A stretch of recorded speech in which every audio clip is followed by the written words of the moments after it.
Question है हमारे पास में 8700 केल्विन। अच्छा, मैंने नोट सेंड नहीं किए ना कल के। ओके, आज के क्वेश्चंस के साथ में मैं सेंड कर दूंगी। 8700 केल्विन, केपी फॉर रिएक्शन। देखो रिएक्शन है हमारे पास में ClF3 gas ClF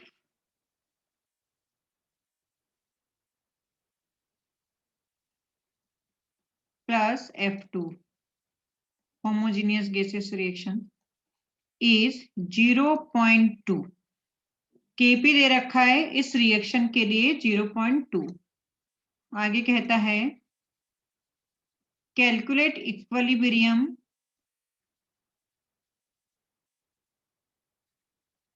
partial pressure of each gas if only ClF3 gas is present initially at a partial pressure of 0.15 atm।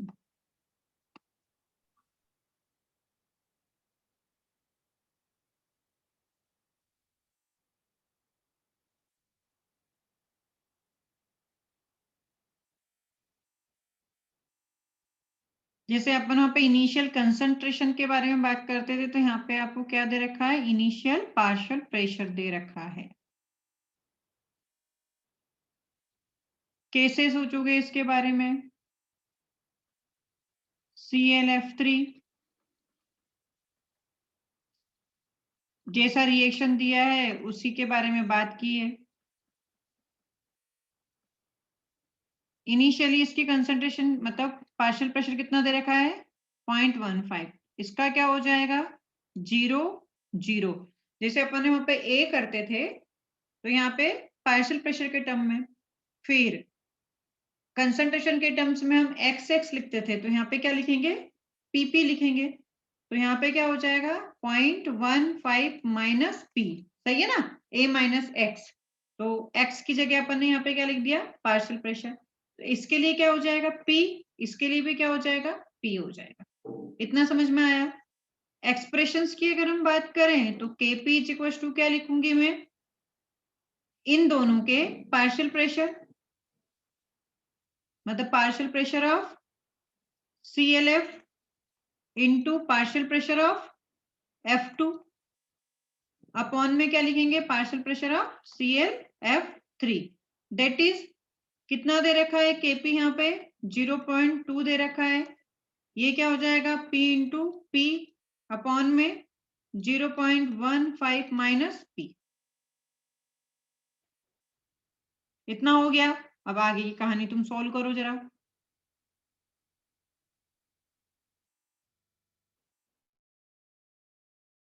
यहाँ पे समझ पाए कि निकालना क्या है, मुझे P निकालना है भाई।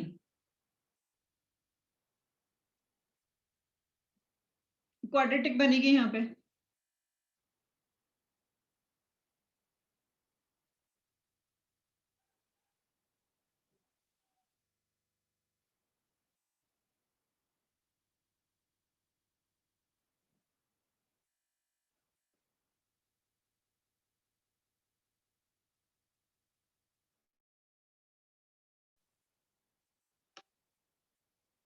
प्रथमेश। ओके,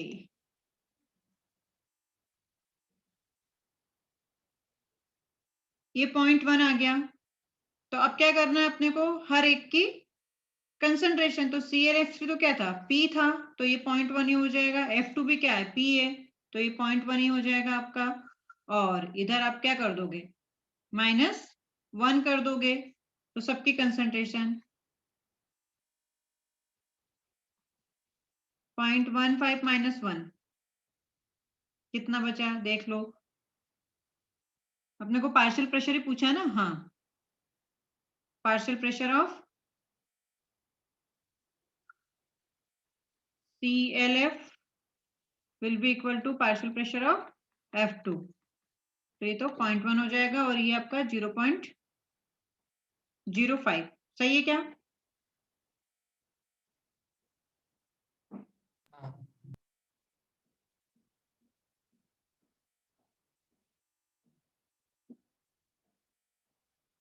अब यहाँ पे आता ना कि प्लस माइनस रखेंगे तो अपने को ये माइनस में तो वैल्यू लेके ही नहीं आनी है ना, पार्शियल प्रेशर की वैल्यू अपने को प्लस में ही आनी है, बस उसका थोड़ा सा देख लेना दिमाग लगा के। नेक्स्ट क्वेश्चन है a mixture of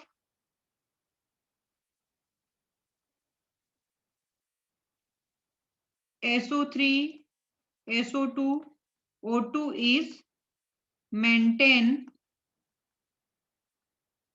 at equilibrium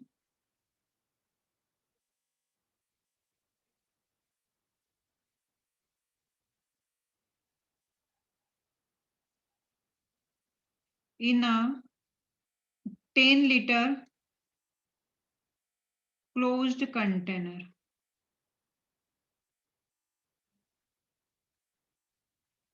at a particular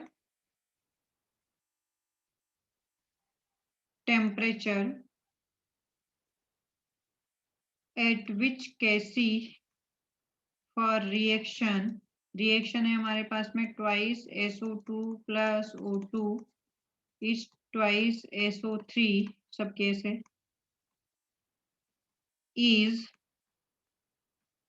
100 inverse। Calculate number of moles of O2 at equilibrium if पहली कंडीशन है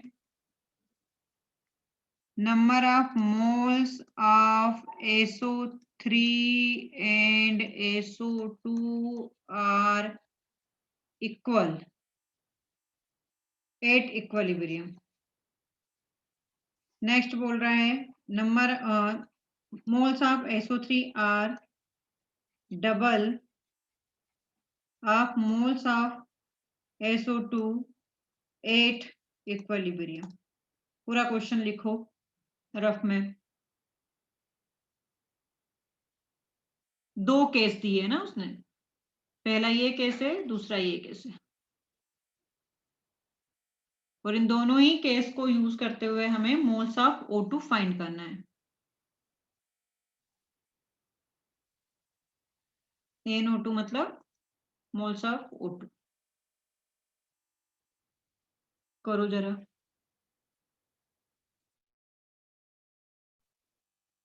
देखो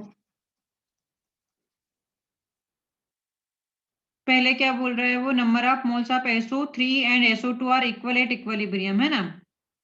तो मेरे पास में Kc का जो एक्सप्रेशन होगा वो तो हम जो रिएक्शन है उसके अकॉर्डिंग लिख लेंगे, SO2 का स्क्वायर और O2। केस 1 में SO3 एंड SO2 दोनों के मोल्स मतलब concentration of SO2 and concentration of SO3, इन दोनों में बोल रहा है मोल इक्वल। सही है ना। और आपकी Kc कितनी है 100, तो इक्वल मतलब 1 कर लेते हैं, तो number of moles of O2 divided by 10 हो जाएगा क्योंकि वॉल्यूम आपका 10 है। तो NO2 कितना आ गया यहाँ से 0.1 आया क्या? हाँ मैम। है ना। इक्वल है मतलब आप क्या मानोगे 1 ही मान लोगे। फिर दूसरा केस बोल रहा है वो कि number of moles of SO3 जो है वो डबल्ड है किसके, SO3 are double of number of moles of SO2, that is ये कंडीशन है हमारे पास में। तो Kc 100 था, ये डबल हो गया तो 4 NO2 बाय 10, तो NO2 will be equal to कितना आ गया यहाँ से 0.4 आया क्या? यही सोचा था या नहीं आया, मतलब क्या हुआ बताना जरा मुझे, हुआ कि नहीं हुआ? भाई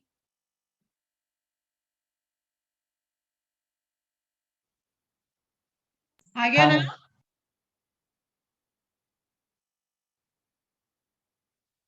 चलो हाँ आगे बढ़ते हैं। तो इस तरह से आपके कंसंट्रेशन या मोल्स पूछ सकता है।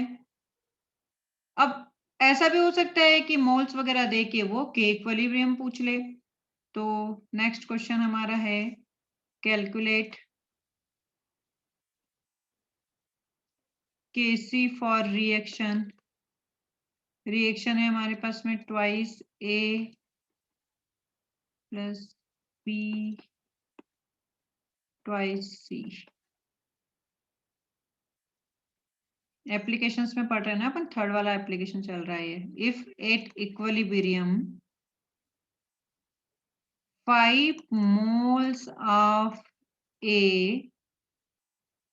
2 moles of B and 10 moles of C are present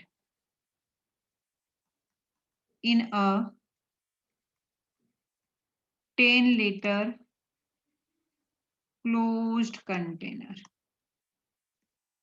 बताओ कैसे कैलकुलेट करो जल्दी से, बहुत ही जल्दी आ जाएगा ये तो।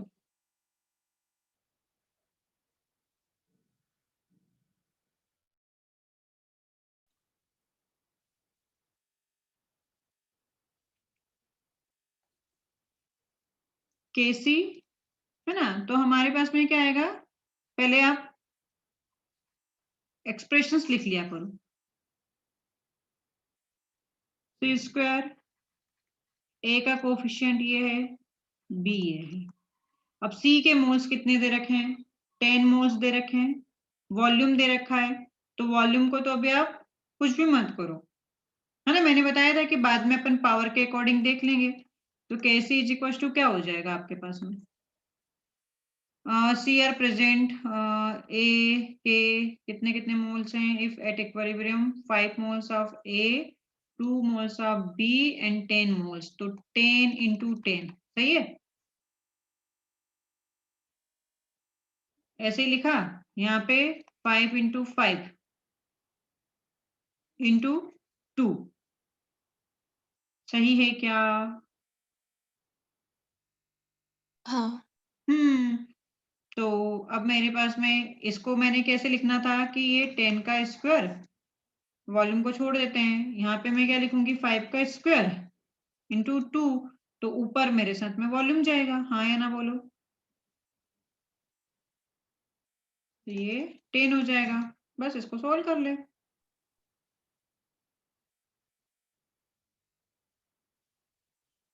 ट्वेंटी 20 आएगा। अब तुमने कहाँ पे मिस्टेक करी? वो वॉल्यूम है। हाँ वही, वॉल्यूम आप एक साथ करोगे ना तो दिक्कत करोगे, तो आप इस तरह से लिख लिया करो। फिर जैसे कि मैंने यहाँ पे ये रफली लिखा तो मुझे समझ में आ गया कि नीचे 3 है ऊपर 2 है, तो ऊपर इंटू 10 हो जाएगा, है ना। वॉल्यूम उधर मल्टीप्लाई होता है जिधर पावर कम होती है। तो केसी के एक्सप्रेशन में कभी भी अब वॉल्यूम को देखा ही मत करो, पहले आप मोल के टर्म्स में काम कर लो, फिर वॉल्यूम वहां पे लगा दो जहां पर पावर कम है, जयराम जी की। इस तरह से करना चाहिए। आया समझ में? हाँ ma'am.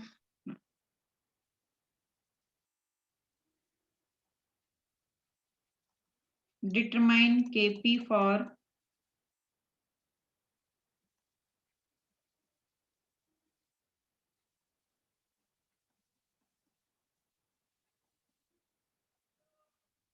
if partial pressure of B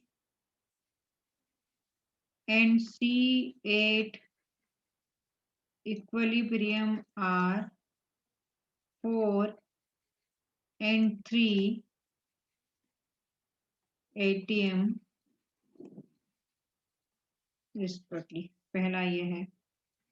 इस समय फिर वो दूसरा पार्ट बोलता है if at equilibrium total pressure is 6 atm then calculate partial pressure of B and partial pressure of C and Kp. Third part, if C is already present in container having 1 atm pressure and total pressure मतलब equilibrium पर 7 atm,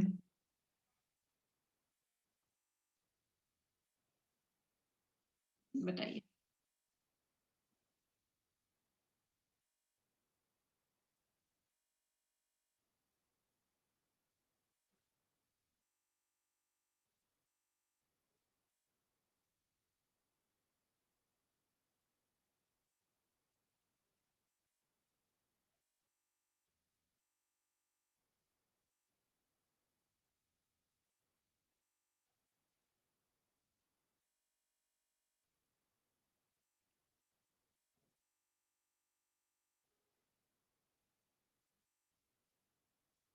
करो, इसमें third वाले में calculate, इसको complete कर लेना है ना। Calculate partial pressure of B and partial pressure of सी।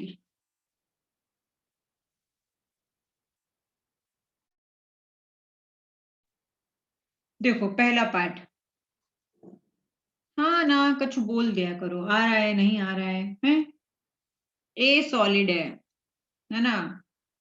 यहाँ पे आपसे पूछा गया है, पार्शियल प्रेशर की बात की गई है और केपी कैलकुलेट करने के लिए बोला है। तो केपी सिर्फ किसके लिए होगा? गैसेस के लिए। तो KP is equal to partial pressure of B and partial pressure of C. सही है ना? तो केपी यहाँ पे बी एंड सी 4 एंड 3 दे रखा है, तो ये हो जाएगा आपका 4 का स्क्वायर इंटू 3, दैट इज कितना हुआ? 48। 48 atm। तो ये तो मेरा पहला पार्ट हो गया। अब दूसरे पार्ट में वो क्या बोला? If at equilibrium total pressure is 6 atm, तब वो बात करता है calculate partial pressure of B and partial pressure of C. तो केपी बोला गया है। तो टोटल प्रेशर मतलब पीटी, मतलब पीबी प्लस पीसी, है ना।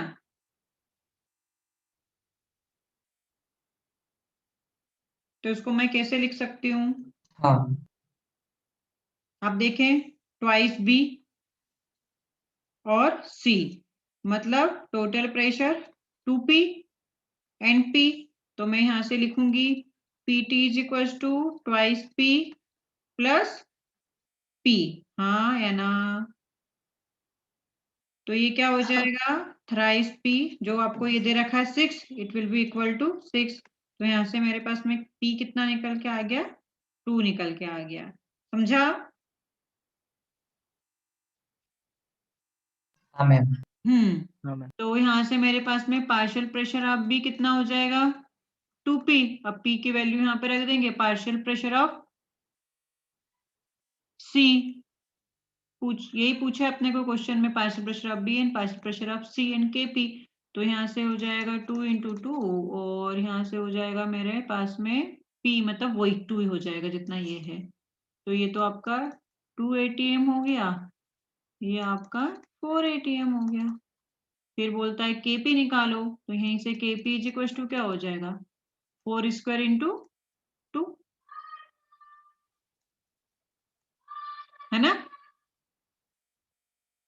क्योंकि आप इसके रिस्पेक्ट में बात करेंगे हम, तो मेरे पास में पीबी और पीसी जितना होगा, तो यहाँ से कितना हो गया? 32 atm आ जाएगा।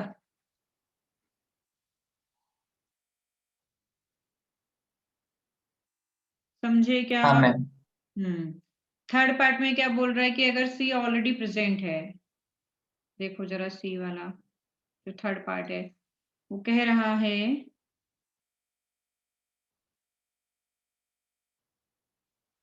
तो इसको हम A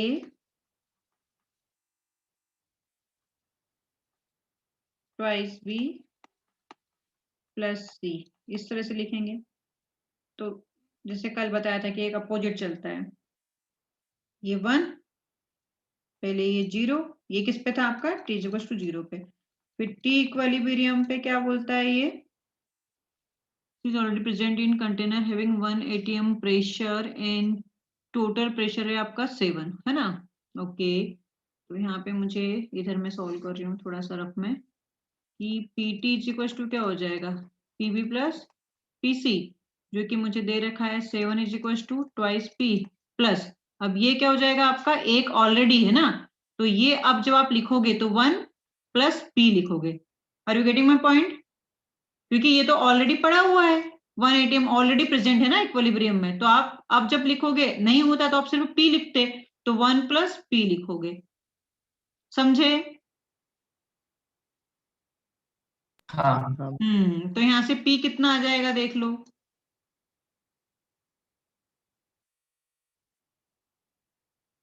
2 आ जाएगा बस, तो आपका 2p और जो c हो जाएगा वो p प्लस 1, तो p प्लस 1 मतलब 3 आ जाएगा वो, और ये आपका 2p आ जाएगा, हो जाएगा 4 एंड 2, तो टोटल 7 ही हो गया ना आपका, समझ पा रहे हो? 2p ये b के लिए है, तो आप यहाँ पे कितना लिखोगे, 2 इंटू 2 दैट इज 4 लिखोगे, और p आपका 2 आया तो p प्लस 1 c के लिए लिखोगे 2 प्लस 1 दैट इज 3, तो टोटल प्रेशर यहाँ से ये 4 आया और यहाँ से 3 आया तो 7 हो ही गया आपका, समझे? हाँ मैम। क्वेश्चन लिखते हो या नहीं लिखते हो भाई? चलो नेक्स्ट मैम। क्वेश्चन देखते हैं।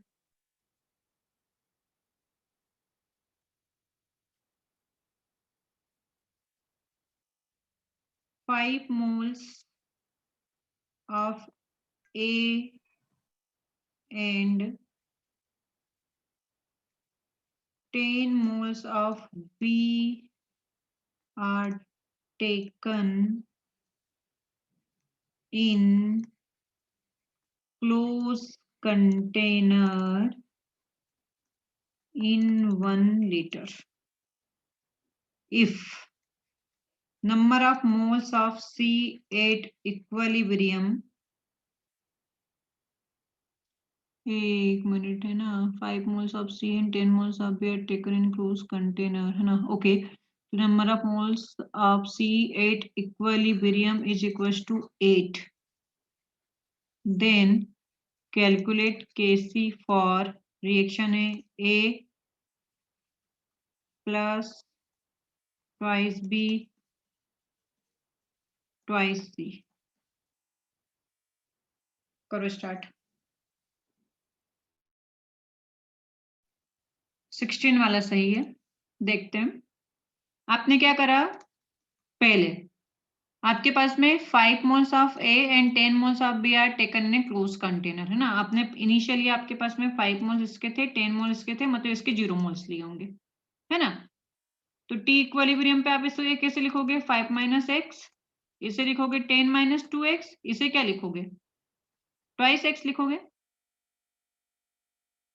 और इसे कितना दे रखा है, 8 दे रखा है, तो twice x is equal to 8, तो मतलब x की वैल्यू कितनी हो जाएगी यहाँ पे,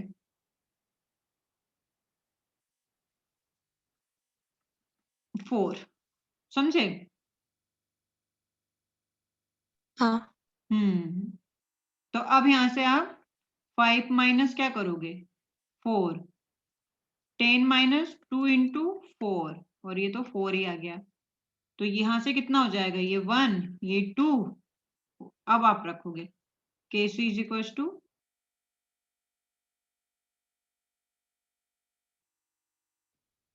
तो ये तो आपको 2x ही रखना पड़ेगा, तो ये 8 स्क्वायर अपॉन में 1 इंटू, क्योंकि इक्विलिब्रियम पे तो ये 8 ही था, तो इक्विलिब्रियम की वैल्यू रखनी पड़ेगी अपने को, और ये आपके 2 और इसके 1 हो गए, इसको तो करने की जरूरत ही नहीं है। तो ये कितना हो जाएगा आपका, 64 डिवाइडेड बाई 4 दैट इज 16। जिसका कितना आ रहा था, 4 आ रहा था, उसको समझ में आ गया किस क्या मिस्टेक हुई? हाँ ma'am.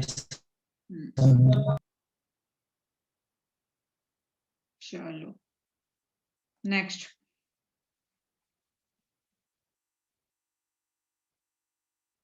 number of moles of N2 is 5 and number of moles of H2 are 10 are taken in closed container of volume 10 liter at 27 degrees Celsius. Equilibrium mixture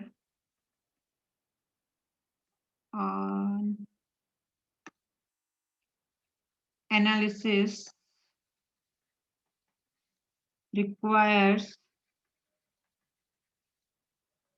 6 moles of HCl for, इसका concept mix करके दिया है ना, for HCl for complete neutralisation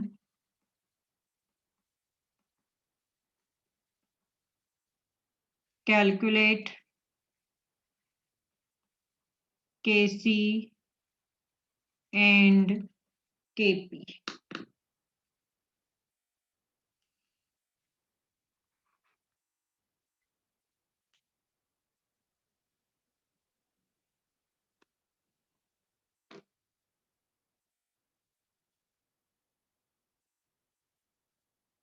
अब देखो यहाँ पे आपको कहानी, ये मैंने ये जो 4 स्टार इसको रेटिंग दी है, उसका रीजन ये है कि यहाँ पे कॉन्सेप्ट मिक्स किया गया है।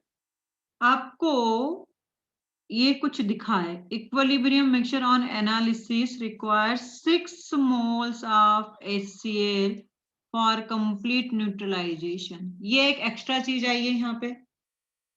तो मेरे पास में इधर क्या दिया है, ध्यान से सुनो। N2 के मोल्स दे रखे हैं, H2 के मोल्स दे रखे हैं।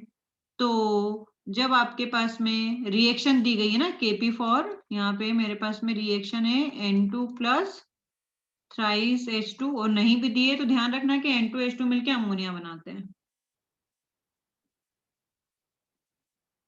ये था।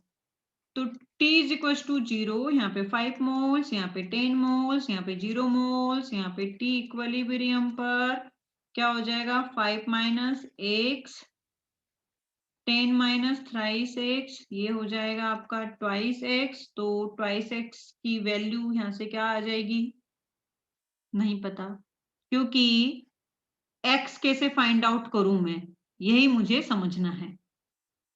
ठीक है, तो x कैसे फाइंड आउट करेंगे, तो यहाँ पे ये मुझे दे रहा है, क्योंकि C के बारे में तो उसने कुछ इंफॉर्मेशन नहीं दी है ना, 6 मोल्स ऑफ HCl। तो देखिए अब बट ऑब्वियस है कि NH3 आपका क्या है बेटा, बेस है। तो यहाँ पे होगी, न्यूट्रलाइजेशन वर्ड आया है तो सोचो कि एसिड बेस रिएक्शन के बारे में बात कर रहा है। ठीक है ना। तो यहाँ पे मेरे पास में जो आपका अमोनिया बेस है वो HCl एसिड के साथ में रिएक्शन करेगा और बनाएगा NH4Cl। यहाँ पे आप देखिए कि स्टाइकोमेट्री क्या है, 1:1, मतलब 1:1 रेशो में ये रिएक्शन कर रहे हैं। अगर इसके 6 मोल्स हैं, है ना, इसके 6 मोल्स है, मतलब क्या है, twice X is equal to 6। इसके अगर 6 मोल्स ले रहे हो आप HCl के, तो अमोनिया के भी आपके कितने मोल्स लेने पड़ेंगे, 6 मोल्स लेने पड़ेंगे।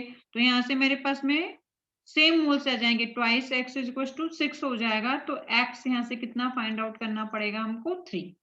क्या मेरी बात समझ में आई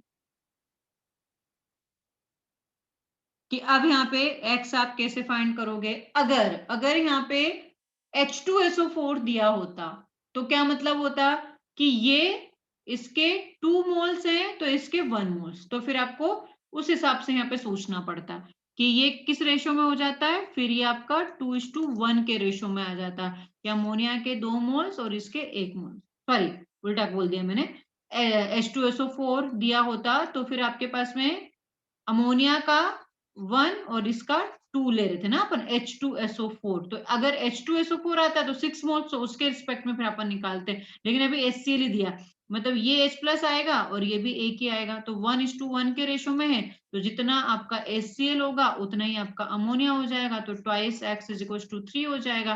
तो अब X की वैल्यू 3 आ गई, आगे रख दो और काम चला लो अपना। क्या मेरी बात समझ में आई? हाँ मैम। हाँ, तो x अब यहां से मुझे पता चल गया 3 है, तो ट्वाइस 2 into 3 दैट इज ये हो गया आपका 6।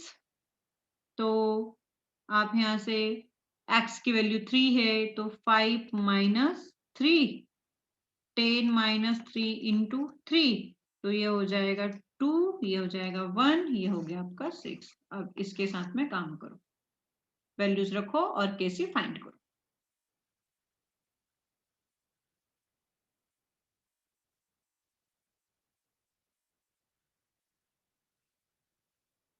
अब यहाँ पे तो आसान था, जैसे मोल कॉन्सेप्ट में अपन ने देखा ना किस रेशो में काम करेगा ये, तो ये मोल कॉन्सेप्ट का कॉन्सेप्ट यहाँ पे मिक्स किया है।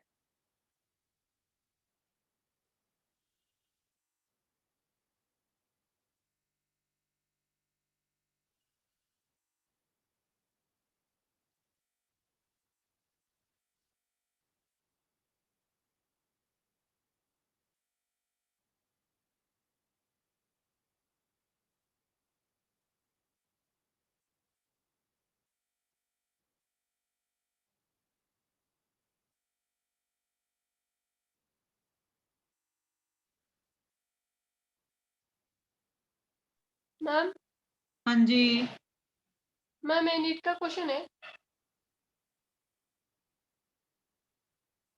केमिस्ट्री का है। नीट का है क्या मैम? वो नीट का है मतलब नीट में है। नीट में नहीं मैम। आएगा क्या? नीट में आ सकता है क्या ऐसा?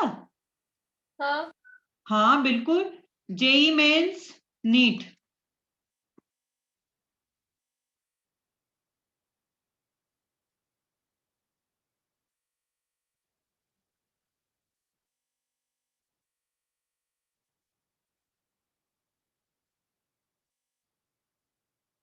बढ़े आगे, अरे हो जाएगा। अब सिर्फ क्या रखना है अपने को, ammonia Kc is equal to NH3, ammonia का स्क्वायर कर दो, मतलब इसकी कंसंट्रेशन N2 कर दो, H2 कर दो, ये कर दो बस। वॉल्यूम किधर आ जाएगा ये देख लेना, ऊपर 2 है नीचे 4 है, तो V स्क्वायर कर देना, Kc आ जाएगा, फिर Kc आ जाएगा तो Kp निकाल लेंगे।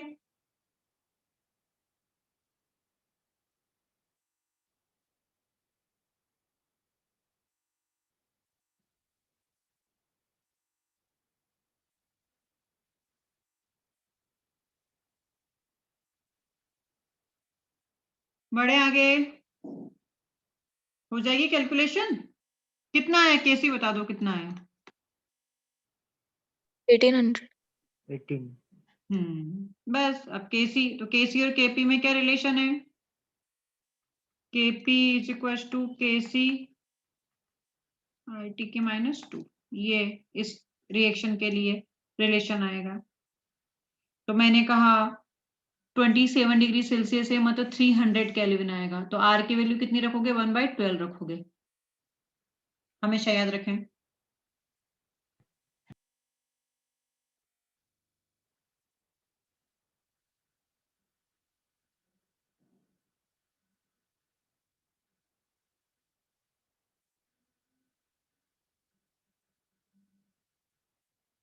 चलिए आगे बढ़ते हैं।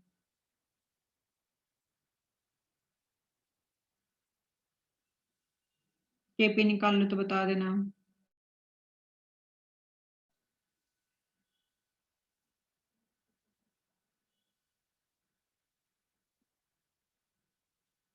अब हम पढ़ेंगे degree of dissociation.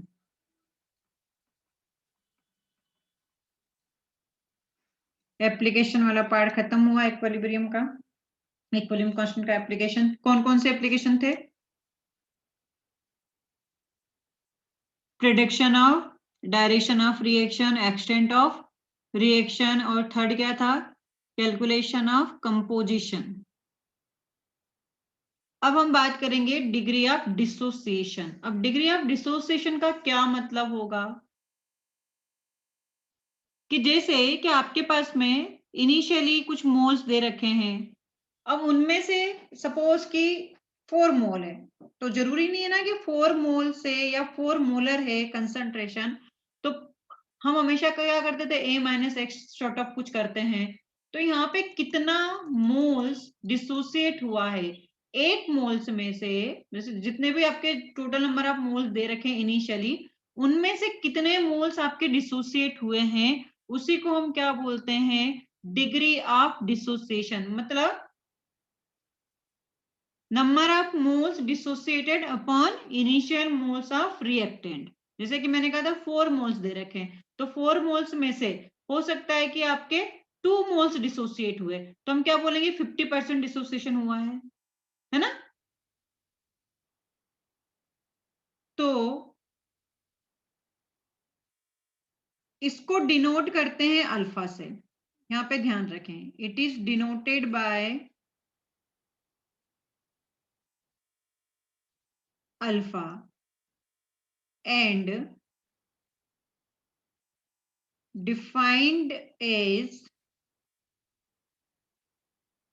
fraction of 1 mole dissociated। ये समझ में ना आए तो ये देखो, अल्फा इज इक्वल टू, जैसे कि मैंने बोला कि 4 मोल्स इनिशियल थे, उसमें से 2 मोल हुए, तो मतलब 50% डिसोसिएट हुआ है, उसी को आप डिग्री ऑफ डिसोसिएशन बोलोगे। तो number of moles dissociated upon में हम लिखेंगे इनिशियल मोल्स ऑफ रिएक्टेंट। ठीक है ना? अब अगर हमारे पास में अल्फा 0 है, तो इसका मतलब क्या है कि अभी तो मेरे पास में 0% डिसोसिएशन हुआ है, मतलब रिएक्शन आपकी स्टार्ट ही नहीं हुई है। अगर हमारे पास में अल्फा इज इक्वल टू 1 आ गया, इसका मतलब क्या हो गया कि रिएक्शन आपकी कंप्लीट हो गई है, तो रिएक्शन इज कंप्लीटेड, मतलब 100% डिसोसिएशन हो गया। बट हम बात करते हैं इक्विलिब्रियम की, तो इक्विलिब्रियम पे कभी भी रिएक्शन कंप्लीट नहीं मानी जाती है। हमने कहा ना, reaction never goes to completion, reversible reaction. तो इक्विलिब्रियम पे रिएक्शन कभी भी कंप्लीशन पर नहीं जाएगी। तो इसके लिए मतलब ओनली फॉर द इक्विलिब्रियम हमारे पास में जो अल्फा की रिएक्शन होगी, वो अल्फा की जो रेंज होगी वो किसके बीच में होगी? 0 और 1 के बीच में होगी। ठीक है, ये ध्यान रखना। ये हमारे लिए इस चैप्टर के लिए कंडीशन है। मतलब ये ऐसा भी हो सकता है, ऐसा भी हो सकता है, लेकिन ये कब आएगा? जब आपके पास में इरिवर्सिबल रिएक्शन की बात की जाएगी। ये हम बात कर रहे हैं इक्विलिब्रियम की, तो फॉर रिवर्सिबल रिएक्शन या इक्विलिब्रियम के लिए ये चीजें आपको ध्यान रखनी है कि अल्फा की वैल्यू किसके किसके बीच में होनी चाहिए। क्लियर? हाँ मैम। अब अगर आपसे कोई परसेंटेज बोले कि परसेंट डिसोसिएशन कितना हुआ है, तो percent dissociation is equal to alpha जो भी है इंटू 100 कर देना, तो परसेंट में आ जाएगा आपके पास में। अब जैसे कि सपोज कि मेरे पास में आता है कि अल्फा आपके पास में है 0.6 और पूछा गया कितना परसेंट डिसोसिएशन होगा, तो आप क्या कर दोगे? अल्फा दे रखा 0.6 इंटू 100 कर दोगे, तो आपके पास में कितना आ जाएगा परसेंट डिसोसिएशन?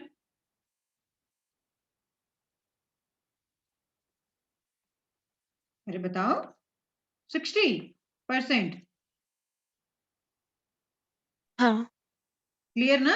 अगर आपसे ये बोल दे कि डिग्री ऑफ डिसोसिएशन 80% है, इसका मतलब अल्फा कितना हो गया? तो अल्फा हमारे लिए कितना हो जाएगा? 0.8 हो जाएगा। 80% है तो 0.8, अगर 50% है तो अल्फा क्या हो जाएगा आपका 0.5 हो जाएगा। अगर आपको अल्फा दिया है तो परसेंट डिसोसिएशन पूछ सकता है, परसेंट के फॉर्म में दे दिया तो अल्फा पूछ सकता है, ये आपको पता होना चाहिए। इतना समझ में आ गया? हाँ मैम। अब आगे की बातें करते हैं, इनका एप्लीकेशंस वाला पार्ट क्या हो जाएगा, इसका स्क्रीनशॉट ले लो।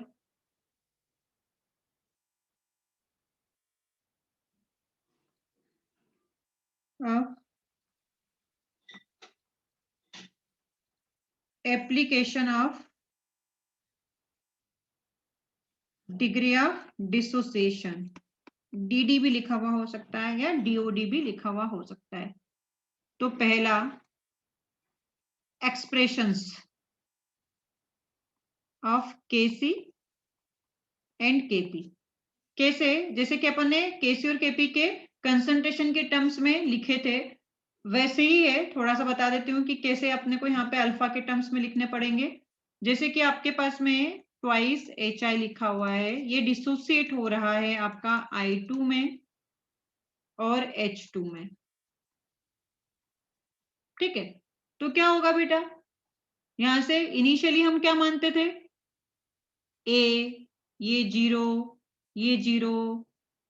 इनिशियली ये मानते थे ना इन मोल्स के टर्म्स में। अभी तक हम मोल्स के टर्म में बात करते थे कि ये T0 पर ये हुआ करता था, T इक्विलिब्रियम पे A माइनस ट्वाइस एक्स, ये x हुआ करता था। तो हमारे पास में Kc या Kp जो होगा वो क्या आ जाएगा, x मतलब H2n into I2 that is x square upon A minus twice x का स्क्वायर, ये मोल्स के टर्म्स में है ना, ये आपको पता है इन टर्म्स ऑफ मोल्स। अब अगर हम इन टर्म्स ऑफ अल्फा की बात करें, इन टर्म्स ऑफ अल्फा तो कैसे करोगे, जैसे ट्वाइस एच आई, अल्फा मतलब डिग्री ऑफ डिसोसिएशन की बात करेंगे तो यहाँ पे मेरे पास में हो जाएगा H2 प्लस I2, इसमें कोई दिक्कत ही नहीं है। आप यहीं पे ऐसे लिखो A, यहाँ पे आप 0 0 ही लिखोगे।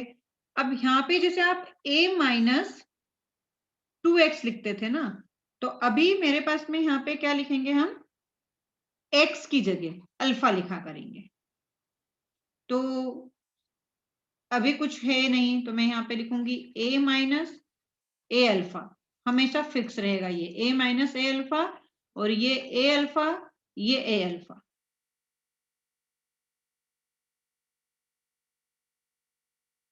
समझ में आई बात?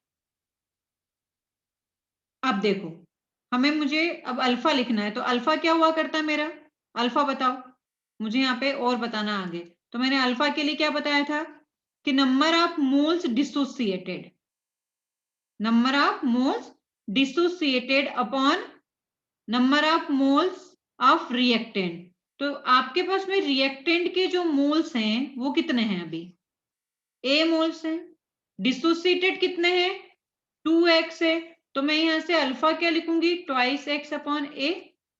तो यहां से मेरे पास में twice x is equal to कितना हो जाएगा A अल्फा, वही लिखा है मैंने, ये समझे ना बात को?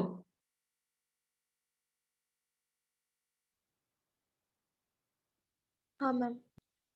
ठीक है, एक बार फिर से बता देती हूँ नहीं समझ में आया हो तो। हम बात करते थे मोल्स के टर्म्स में A माइनस 2x x, तो अल्फा क्या होता है मेरा, number of moles dissociated upon number of moles of reactant.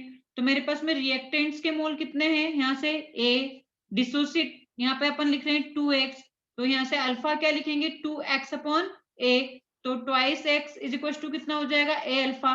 तो हमेशा मैंने कहा अपन A माइनस A अल्फा ही लिखेंगे, ठीक है। फिर इधर प्रोडक्ट के साइड में ए अल्फा तो फिक्स रहेगा। अब अपॉन में हम जो आपका रिएक्टेंट का कोफिशिएंट है उसको ले जाते हैं, रिएक्टेंट का कोफिशिएंट कितना है 2, और यहाँ पे भी क्या हो जाएगा 2। क्लियर? हाँ। अब यहाँ से Kp और Kc का जो एक्सप्रेशन होगा वो क्या हो जाएगा, A अल्फा बाई 2 का स्क्वायर अपॉन में a माइनस ए अल्फा का होल स्क्वायर, और इसे सिंप्लीफाई करके हम क्या लिख सकते हैं, अल्फा बाय 2 का स्क्वायर अपॉन 1 माइनस अल्फा का होल स्क्वायर। क्लियर? एक बार देख लो, समझ लो। तो अब जैसे कि अपन ने वहां पे delta N G is equal to 0 के लिए डेल्टा, मतलब 3 टाइप की रिएक्शन होती है अपन, हो सकता है delta N G is equal to 0 हो सकता है कि delta N G is equal to greater than 0 या लेस देन 0। तो अब हमारे पास में इसकी तो हम बात नहीं करेंगे, यहाँ पे इसकी बात नहीं करेंगे। क्यों नहीं बात करेंगे? क्योंकि इस वाले केस में डिसोसिएशन होगा, इस वाले केस में एसोसिएशन हो जाएगा। तो एसोसिएशन तो होगा ही नहीं, हमें बात करनी डिग्री ऑफ डिसोसिएशन की। तो ये दो केस हम बात करेंगे, इसका तो कोई काम यहाँ पे होगा नहीं। हम एक्सप्रेशंस लिखते टाइम इसे हम कंसिडर नहीं करेंगे, ठीक है। जैसे अब मेरे पास में आया PCl5, ये ब्रेक होता है PCl3 प्लस Cl2 में, ठीक है। तो इसके लिए मैं क्या लिखूंगी, पहले ये A देन 0 0, तो मोल्स के टर्म्स में A माइनस एक्स, ये क्या हो जाएगा x, ये क्या हो जाएगा x। तो पहले मेरे पास में कितने A प्लस एक्स, बाद में मेरे पास में कितने आते हैं A माइनस ए अल्फा, ये आ जाएगा। क्योंकि अल्फा के टर्म्स में मैं इसको लिखूंगी, अब मैं कैसे लिखूंगी अल्फा के टर्म्स में, रुको जरा, मैंने थोड़ा सा ऊपर नीचे लिख दिया इसको। ये तो आ जाएगा A प्लस एक्स। अब अल्फा के टर्म में ये आपका A माइनस ए अल्फा ही आएगा, मैंने कहा ये हमेशा फिक्स रहेगा, ये आपका ए अल्फा ही रहेगा, ठीक है ना। इतना तो आप फिक्स कर लो। फिर करना क्या है कि ये जो आपका कोफिशिएंट होगा रिएक्टेंट का, अभी क्या है 1 है, तो 1 से डिवाइड करने की कोई जरूरत ही नहीं है, ठीक है। मैंने समझा क्या? हाँ मैम। हाँ, और फिर वॉल्यूम का वही सेम पावर वाली केस करनी है अपने को। तो यहाँ से आ जाएगा A alpha into A alpha, मतलब Cl2 PeCl3 के लिए अपॉन में A1 minus alpha into 1 by V, that is A alpha square upon 1 minus alpha into V। कर लोगे? हाँ मैम।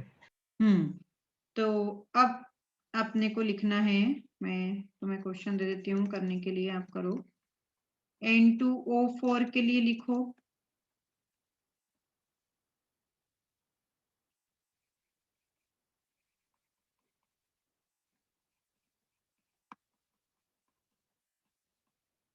इसके लिए लिखो, ये गैसियस ही है ना, केसी और केपी का एक्सप्रेशन, और इसके लिए लिखो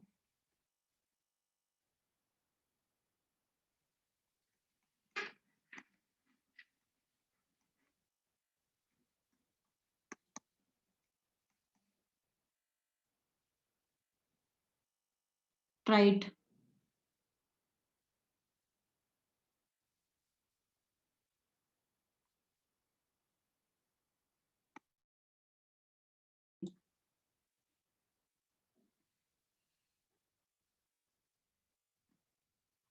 ए 0 यहाँ पे लिखेंगे, मैंने कहा ए माइनस ए अल्फा फिक्स है।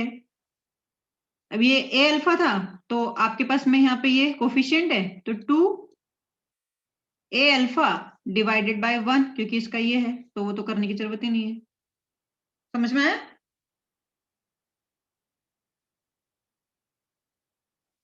समझ रहा है ना? हाँ। अब केपी में हमें क्या करना पड़ता है, टोटल मोल्स देखना पड़ता है। तो ये ए प्लस ए अल्फा टोटल मोल्स रहेंगे आपके पास में, है ना।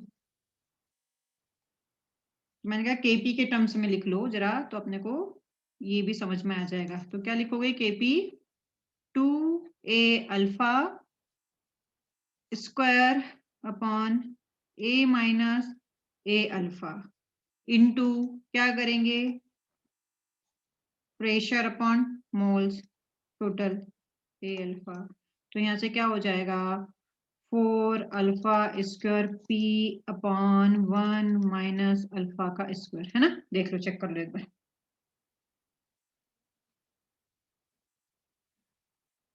ये स्क्वायर में है ना, सही किया क्या? हाँ अब इसके लिए अगर हम देखें तो अगेन ए 0 0, ए माइनस ए अल्फा आंख बंद करके लिख लो, यहाँ पे ए अल्फा आंख बंद करके लिख लो, फिर यहाँ पे कोफिशिएंट कितना है 2, तो डिवाइडेड बाय 2 कर दो, इसको डिवाइडेड बाय 2 कर दो, समझ गए। और यहाँ पे थ्राइस है तो 3 कर दो बस। तो ए माइनस ए अल्फा तो सब जगह लिख ही दिया करो, फिर कोफिशिएंट जो जो है उससे इसका कोफिशिएंट हमेशा अपन इसके साथ ही जैसे 2x लिखा करते थे तो वैसे लिखेंगे। तो यहाँ से मेरे पास में केपी क्या हो जाएगा इसके लिए? मैम, हम्म, वो a माइनस 2a अल्फा नहीं लिखेगी क्या? नहीं, ए माइनस ए अल्फा लिखो बस, क्योंकि वो कट्टम पिटम सब होता है, सुनो ए माइनस ए अल्फा फिक्स कर लो।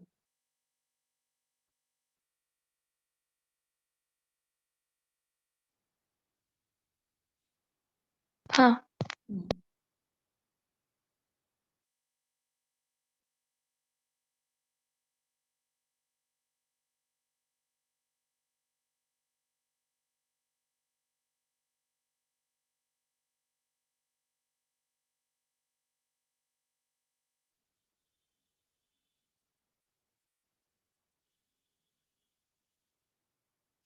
तो मैं तो यहाँ से केपी अगर लिखना चाहूंगी तो यहाँ से आ जाएगा मेरा alpha square P upon 1 minus alpha square.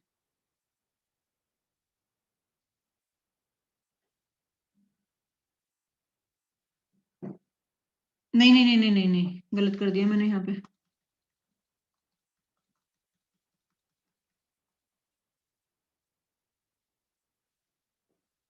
ये कौन सा रेशो है? 2:1:1 का रेशो है ना। हाँ, तो यहाँ से आएगा अल्फा बाई 2 का स्क्वायर अपॉन 1 माइनस अल्फा का स्क्वायर। तो अब देखो, एक चीज बताती हूँ मैं तुम्हें कि तुम्हें यहाँ से क्या देखना है। आपके पास में कितने टाइप की चीजें हो सकती है ना, ये 3-4 रिएक्शन जो स्टैंडर्ड रेशो में आती है उसके लिए मैं बता देती हूँ कि आपको बार बार फाइंड आउट नहीं करना है, याद कर लेना। कैसे याद करना? पहला, जैसे कि मैंने अभी बताया कि ट्वाइस अमोनिया है, 2 मोल्स ऑफ अमोनिया, है ना। तो ये क्या होता है आपका? डिसोसिएट होता है थ्राइस H2 में और N2 में।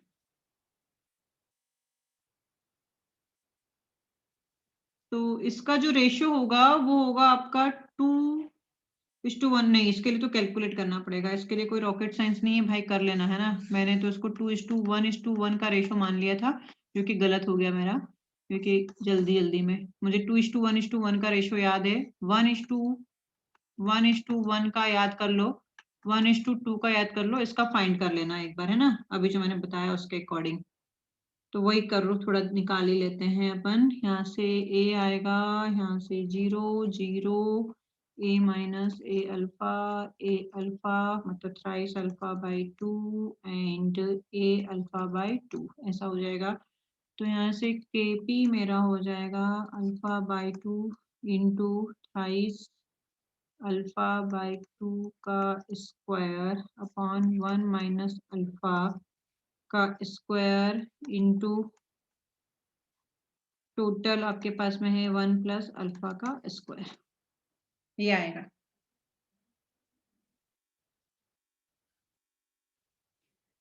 फिर लास्ट कौन मैम, सा? वो क्यूब होगा ना? हाँ बच्चे, वो क्यूब होगा ना, 3 अल्फा बाय 2। हाँ हाँ हाँ, थैंक यू, हाँ ये क्यों हो जाए।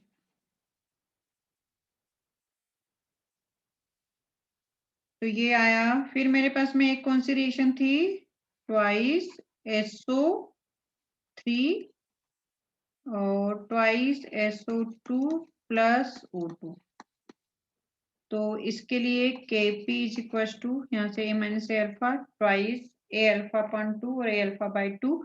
तो ओवरऑल यहाँ से क्या हो जाएगा मेरे पास में alpha square into alpha by 2 upon में 1 माइनस अल्फा का square into P upon 1 plus alpha by 2। तो एक ये अमोनिया का और ये तो आपको निकाल के देखना पड़ेगा या फिर याद रख लो। अब इसके अलावा इस रेशो में जितने भी रिएक्शंस आएगी उनके लिए बता देती हूँ कि आपको क्या याद रखना है। चलो, अगर आपके पास में कोई सी रिएक्शन आती है 2:1:1 के रेशो में, वो 2:1:1 के रेशो में कुछ भी हो सकता है, जैसे ट्वाइस HI है ना, H2 प्लस I2, यहाँ पे HF हो सकता है, HCl हो सकता है, HBr हो सकता है, मतलब इस रेशो में होना चाहिए आपके पास में। अगर इस रेशो में है तो आप इसके लिए Kp का एक्सप्रेशन याद रख लें। ये सजेशन दूंगी कि टाइम बचेगा अपना। 1 माइनस अल्फा का होल स्क्वायर, मतलब किस टाइप की रिएक्शन हो गई है, twice AB A2 plus B2 type की रिएक्शन, पहला। दूसरा आपको क्या याद रखना है, 1:1:1 टाइप की रिएक्शन, जैसे PCl5 डिसोसिएट होता है PCl3 प्लस Cl2 में, मतलब A gives B plus C type की रिएक्शन। तो इसके लिए आप Kp याद रख लें, और अगर Kp की वैल्यू निकाल लेते हो तो फिर Kp और Kc में हमें रिलेशन पता है, तो उसके बिहाफ पे हम क्या कर सकते हैं, Kc भी कैलकुलेट कर लेंगे, है ना। 1 माइनस अल्फा स्क्वायर। फिर थर्ड आपको N2O4 twice NO2, that is ये X और ये कोई 2 है, मतलब A या A से B बन रहा है, ट्वाइस B बन रहा है, इस टाइप की कोई रिएक्शन है, मतलब 1:2 का रेशो है। तो इस टाइप की रिएक्शन के लिए Kp की वैल्यू आप 4 alpha square P upon 1 minus alpha square याद रख लें। ये तीन चीजें आपको, मतलब फॉर्मूला के बेसिस पे सोचो कि फॉर्मूला है, आपको याद रखना है, हो जाएगा।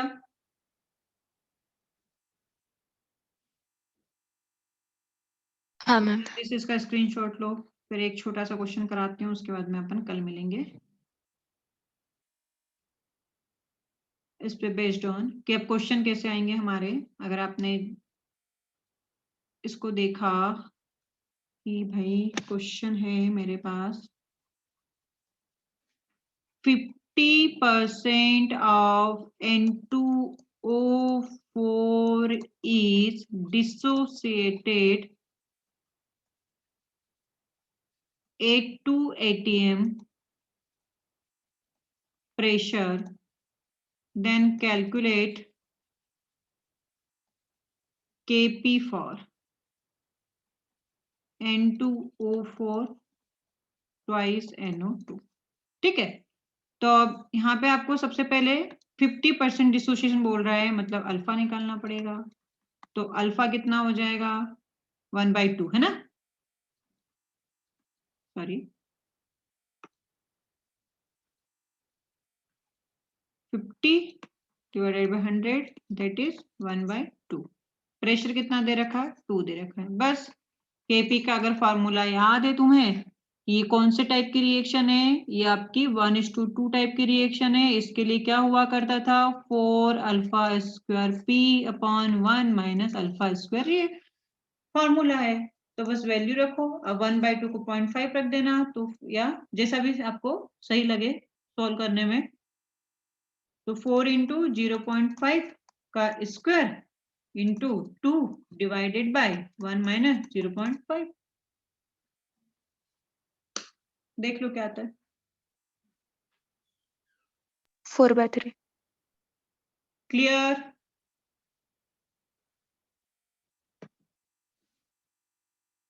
हाँ मैम। हाँ मैम। तो ये इस टाइप से आपको देखना है डिग्री ऑफ डिसोसिएशन। अब यहाँ तक के मैं आपको क्वेश्चन सेंड कर दूंगी, कल डीओडी पे ही क्वेश्चन करना है और इसका नेक्स्ट एप्लीकेशन पार्ट करना है अपने को। चलो मिलते हैं, बाय बाय। Bye ma'am.